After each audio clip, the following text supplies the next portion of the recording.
It's a great opportunity to visit, to welcome also Christian Suhr. So Christian comes originally from anthropology and has just received a large ESC grant to do a fascinating project that we will hear something about today. And Christian thought it would make sense to exchange his many years stay at Moskov Museum with moving closer into to the university campus, both to work with people at the IMC and also with people at the Studies of Religion. So he and the ESC crew will be moving into the IMC starting from as soon as we can get rooms available in a few weeks' time. And this is also then a chance to hear something about Christian's project. So Christian, please take it away. Thanks, Andreas. Yeah, thanks for coming. I'm quite excited about exchanging with you today, and hopefully in the coming years. Yeah, I have been coming every now and then with Catherine and other people here so I kind of know the kind of community there is at IMC and has been very inspired by it. And then when I got this opportunity to take a long period of research time, I thought this could really be a place I could learn something and could be challenged as well and get some new perspectives on how to do things. And in several ways, the project I'm going to, I hope to work on, is also inspired by conversations with many of the people who are here. I think, Andreas, we talked about the initial ideas of the project that's like 5 years ago, and with Catherine and microphenomenology, Carolina, we have talked as well, and and several other, Bess as well, who's not here today, Martijn. So that's exciting. So thanks to all of you for also helping throughout those years. I really look forward to see what could come out of that, and look forward to learning new things. So what I intend to do today is to sort of present who I am and how I came to work on this, or to have this idea of doing a project about love. And I will say a bit about this project. And then I was thinking we could have a small exercise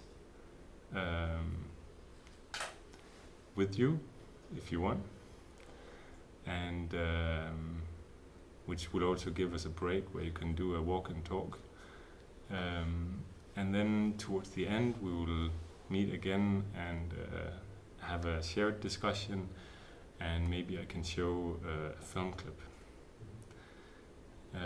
So that's just to say the program I had in mind. So a bit about me.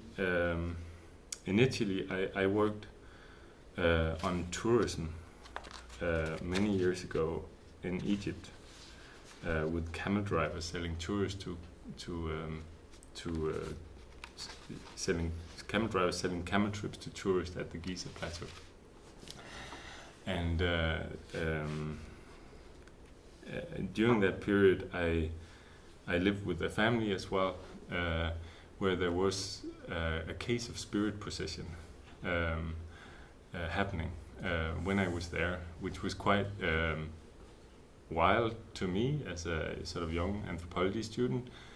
And while I tried to persuade the family to go to a psychiatrist or to a psychiatric hospital with this problem, I also found myself in a weird situation where I couldn't help making homemade Harry Potter protective spells to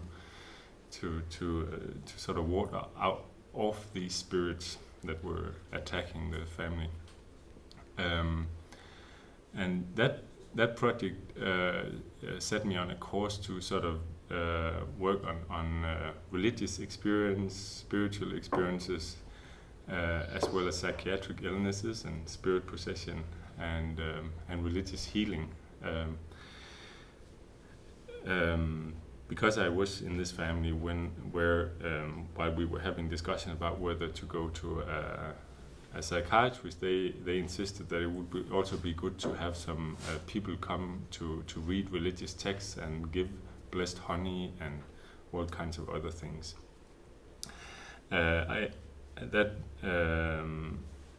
That led on to me starting to read about these things and becoming interested in it also in an academic way, and I ended up doing a PhD about spirit possession and psychosis and how Muslim patients in Denmark move in and out of the psychiatric system, and it ended with a book project and a film project that deals with this topic. So while working with this community, basically I was supposed to work in Egypt, but for family reasons I had to change plans, as it often happens in a PhD project. So I had to find some people to work with in Denmark instead of Egypt. And I called the first and the best mosque, and it happened to be the Grimhøj Mosque, which some of you have heard about. I didn't realize that this was a controversial place at all. So I ended up doing a lot of fieldwork there and sort of eventually found out it was a controversial place to work. Maybe you want to say why it's controversial? Well, it not so much during fieldwork, but especially after my fieldwork. Syria happened. Young guys went to Syria. Also, TV crews went into the mosque with candide cameras to expose the crazy Muslims and their dangerous practices and their oppression of women and so on and so forth. So it became like it really not so much when I did fieldwork, but especially in the years after, it became sort of highlighted as the hub of radicalization in Denmark. I think, and some of the people who also are the stars of my film became like the faces of radicalization in public media. So that was, in a way, it was absolutely horrible, and at the same time, it kind of got me, put me in a position where I could speak in public media, and I could my knowledge had a kind of value, at least I thought, and I was invited to do presentations in ministries and in important places with important people, which was an interesting experience. And I worked on since I knew some of these young guys who had gone to Syria. I also had an idea of what had happened before this development had happened. So this was kind of interesting. And I also started working on the mediatization of Muslims in Denmark and Europe. At a certain point, it really got too much. It was quite. It took a lot of energy to work on these political topics, but also I think I found out that it kind of killed my curiosity as a scholar, because when you work on a very politicized topic like this, you start to have to think about whatever you say, which might be used in certain ways. And I just found that the kind of curiosity I had about what is this thing about people getting possessed by spirits or things like that, it disappeared, and it was really quite exhausting. I had then a wonderful friend in Cairo who told me, "Khalas, ya Chris, stop this, focus on something light." first I thought this was something he had to do in his life as a person who has been through 2 failed revolutions and in and out of Salafism, and I thought, as a scholar, like we should, with our privilege, we should be able to attend to real problems and stuff. But after a couple of years more doing this radicalization stuff, I really realized he was right. I had to shift topic, and that's what I've been doing these last 5 years now, working on light, experiences of luminosity in Cairo, and actually also in Denmark. And it's been amazing. and then I found out a lot of these experiences that people have of light in religious context, but also sometimes in not specifically religious context. Also suddenly becomes experiences of love and other nice things. And anyway, it just felt profoundly meaningful to work on this, and it felt as a space where I could work with curiosity and something that is valuable to attend to. So during those years, I also discovered.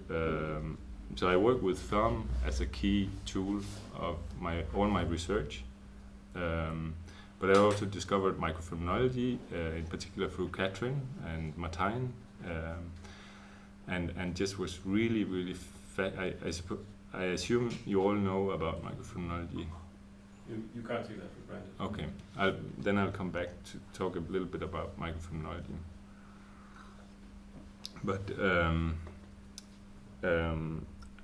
it's a particular interview technique where you have certain questions that are useful for asking, allowing people to dwell on a particular experience and describe it in a lot of detail.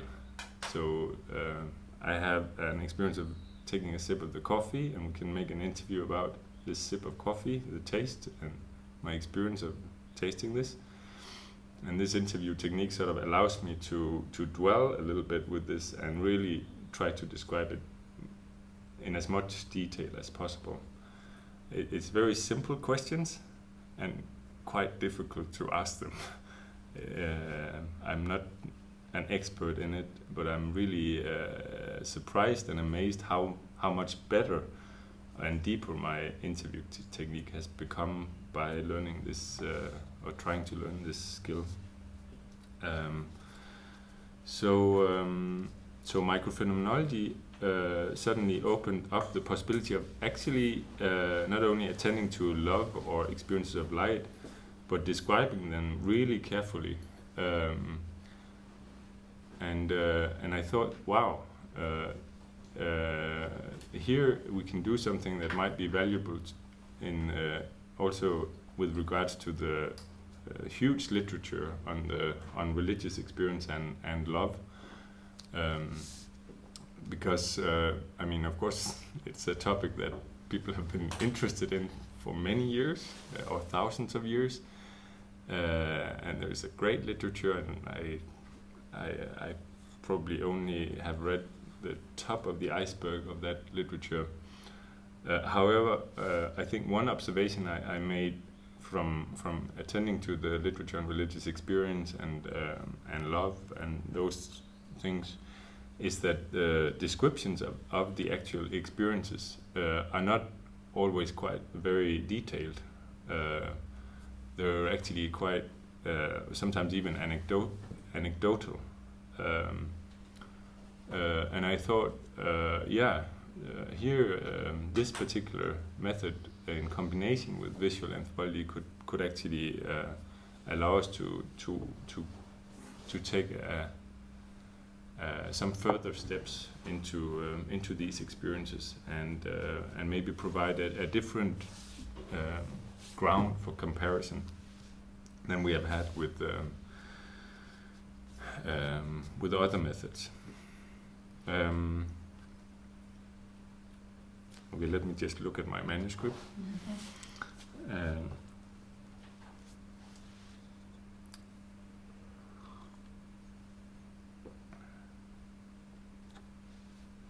Yeah, I'll show you. We just published this Friday. We published this article. Bess, Catherine, and I made this article about how to examine experiences of love. It's a short Danish language article about microphenomenology and related to this topic, where we try to do a bit of brainstorming among ourselves of how you can work on this topic. So if you're interested, I can leave this here. We actually also have a film coming out, and it's ready to be shared, about the experience of epoche, this phenomenological concept, where it was a workshop where we tried to see if it was possible to experience epoche, if it was an experience at all. And then we tried to make a film about this workshop and this attempt to examine epoche through microphenomenological interviews. So if any of you are interested in this method, yeah, I can share this as well. It's a really good film. Yeah. I saw the cut last year. Yeah. So maybe we should share it, make a IMC screening once it's available. Yeah, we can. Yeah, there are some fine tunings I wish to make, but it's ready to be seen. So it's. I'll just check my time. Okay, my time is disappearing. Heart openings. It's a 5-year project. It will include me and some postdocs. A PhD has also joined us, Kenny Hede, who I hope will also join us at IMC, and hopefully more people along the way. What we want is to study the experiences and the cultivation of love, and my idea has been to focus on different religious and contemplative communities who have I hope love is something many people experience, I think you could do this project basically everywhere, but my idea may be based on also what I did before, but my idea has been to take some communities who have a daily practice and a language for talking about love in a very explicit way. So you could see them as kind of specialists in a way, in the sense that this is what they do, at least an hour a day or something like this, try to cultivate love, and then find communities in different parts of the world, in different religious contemplative traditions, and then apply visual anthropology, so the use of film. We can record situations where people say, here I experience love, or here love is cultivated. We can use such recordings to show to people, to create dialogue and further reflection, to elicit further experiential details. People can also themselves work with film or photos or those kinds of methods. So this is the way I usually work. So using film as a research tool in this way to elicit experiential information, you could say, in various ways. Use microphenomenology, this interview technique that has these particular questions that I think, and a lot of people think, are really useful to get very detailed descriptions. So detailed that you can construct structures of experience out of the interview excerpts, structures that can actually be compared. Life history interviews to examine how particular experiences sit in people's lives, how they emerge from people's particular life circumstances, and how they might impact on people's life circumstances. So we can attend to experiences that have like a profound transformative place in people's lives. That, for example, experiences that made them join a particular religious group, or leave it, or choose a particular partner, or the love for one's children, or something like this. Or it can be those experiences at a more everyday level, maybe connected to contemplative practice, or just I have a particular plant in my living room that I have a relationship to, that I think actually can be described as a kind of love.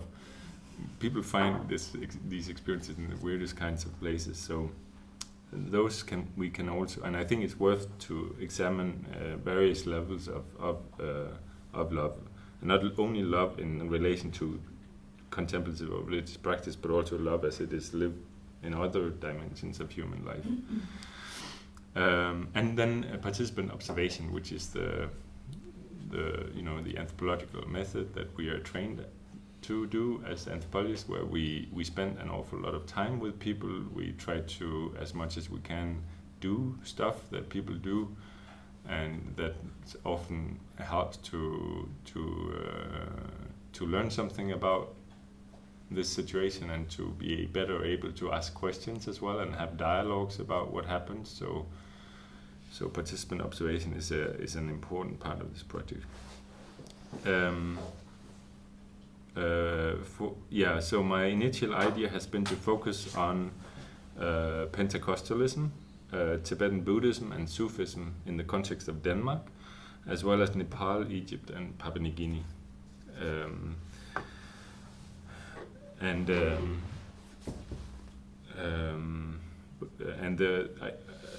Why these places? Part of the reason for these places is that I have some experience doing fieldwork in all of these places, in some of, except Nepal, but in the other Papua New Guinea, Egypt, and Denmark is places I've worked. So that was the reason for choosing these, and I know we could study these things in those contexts, but the other reason is that I wanted places that were far apart, both in terms of culture, religious context, economy, political circumstances, geographic distance as well, so that those to involve a lot of difference into the project.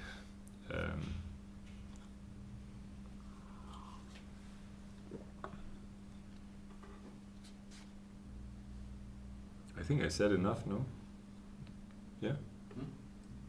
So my intention now is to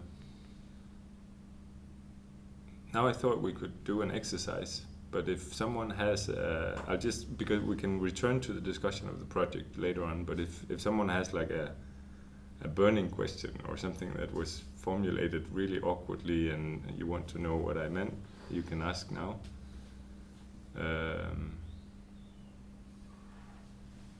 So either I was completely clear, or otherwise I lost you all. Okay. But then, if not, then I have an exercise. It'll take us 25 minutes, I think. We'll do this. And actually, it could be fun to do for me, but it could even be valuable to me. So we can, once you have done it, you can think about whether you want to share with me or prefer not to share. That's absolutely all right. But you can take a piece of paper, all of you,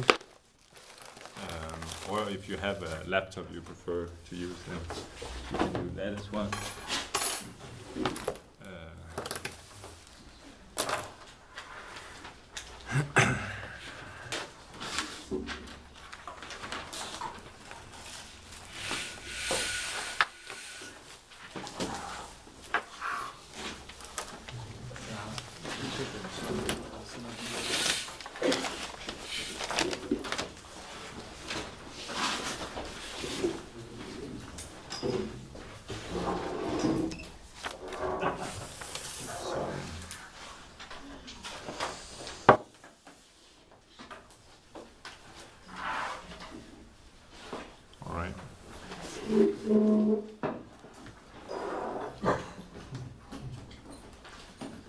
Yeah. So,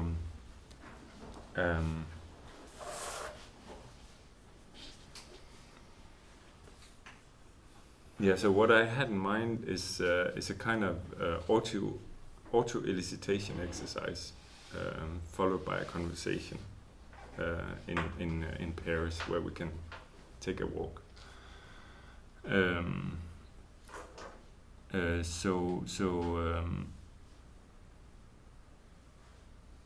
And actually, this is also an example of how I think.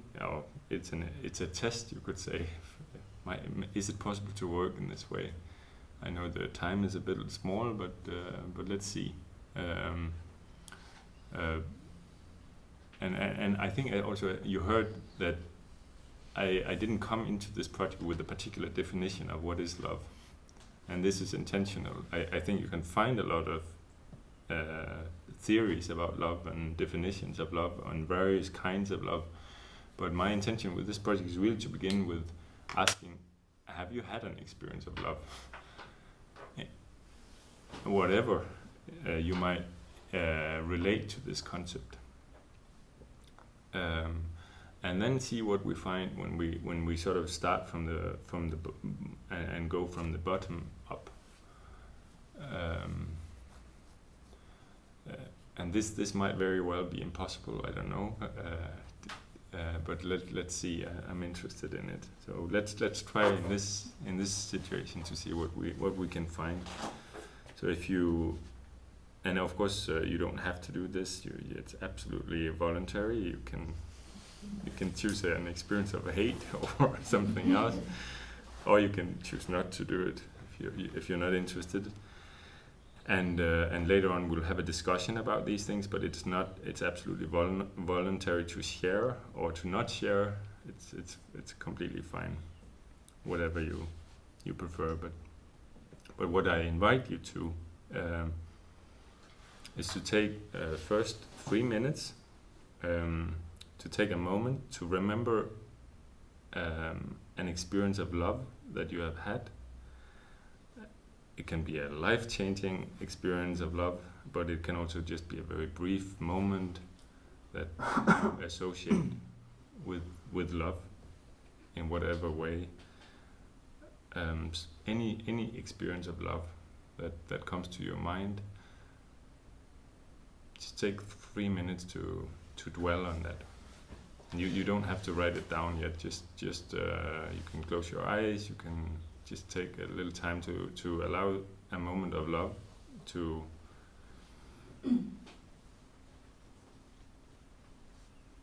arrive.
So you can ask yourself, how was it when you had this experience of love?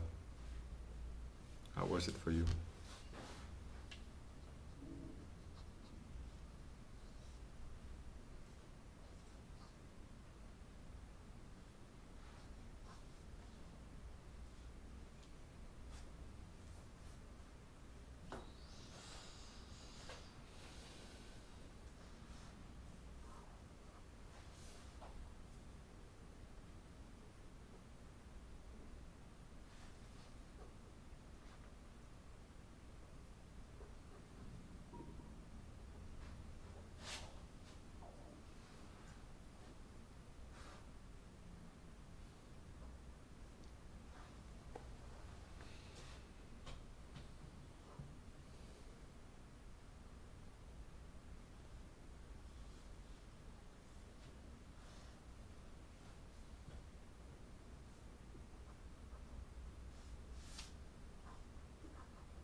if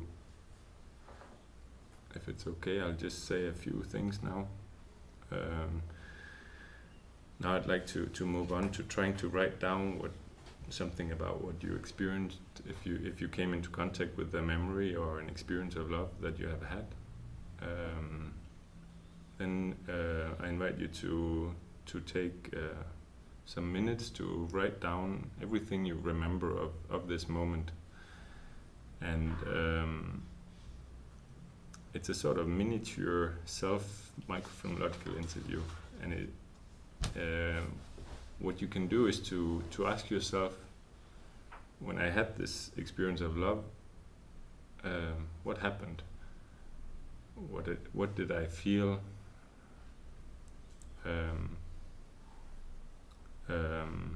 How did I know that I felt like this? And to just write down all possible parts of the experience that you remember. And when you do this sort of thing, be kind to yourself. It might not be easy to remember. And if nothing comes when you ask yourself, how was it actually? Because it's a long time ago, or it's difficult to get back to, then that's fine. You can just sit and wait a little bit and see if something else comes. Maybe it will come tonight,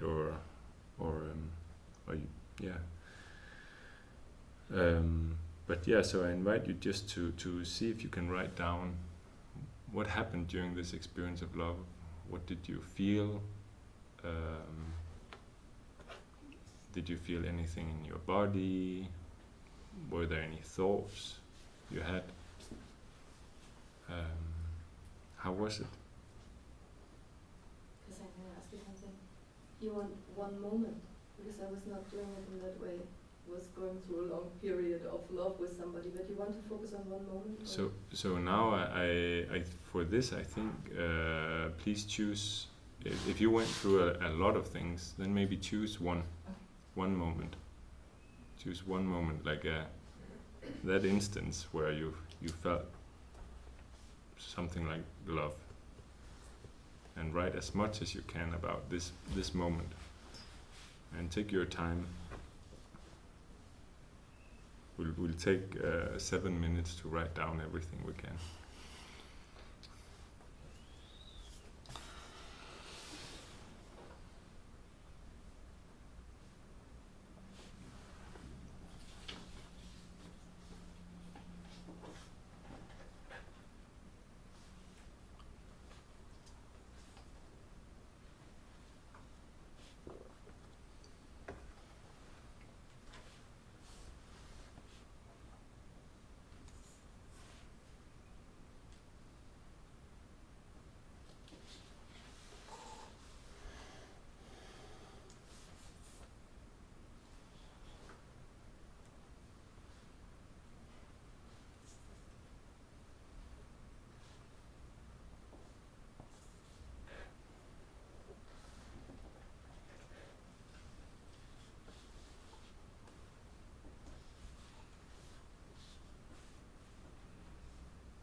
if I can say something again, if you can return from whatever you were dwelling on.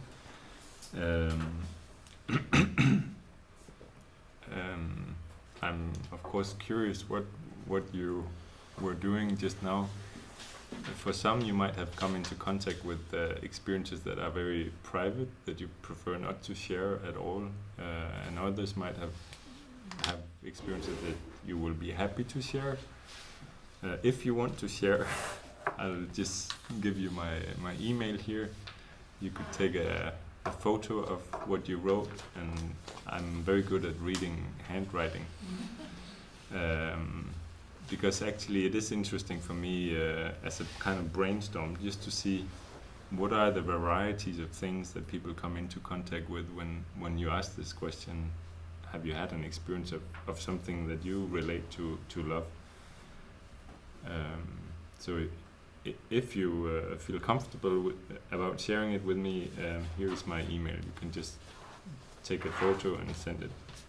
And of course I'll treat it with all the care and data protection that is needed. Can we do it the other way around? I take the photo and you take the paper?